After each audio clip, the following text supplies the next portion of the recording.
రేయ్ తిక్కారా నీకు ఇంకేదో ఆడిట్ పని ఉందని వచ్చాను. బాయ్. రేయ్ నీకు అర్థం కావడం లేదు. స్టార్టింగ్ కాబట్టి బానే ఉందిరా. నువ్వు సీఏ చేసావు, మీ బాస్ ఒక మాట అంటేనే బల్లో, అలాంటిది కస్టమర్లు వచ్చి నానా మాటలంటే వినగలవా? ఆ రోజు అర్థమవుతున్నా నేను చెప్పిన మాట. ఇప్పటికీ మించిపోయింది ఏం లేదు. నువ్వు అమ్మాయిని వదిలే.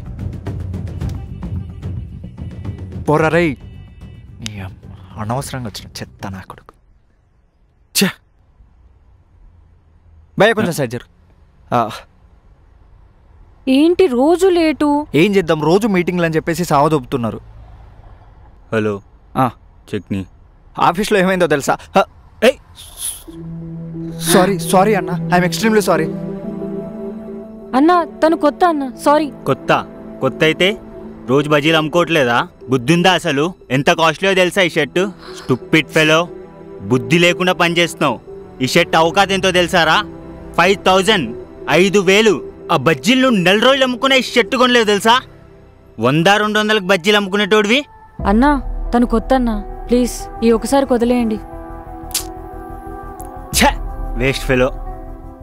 అరే చూసుకోవాలి కదరా.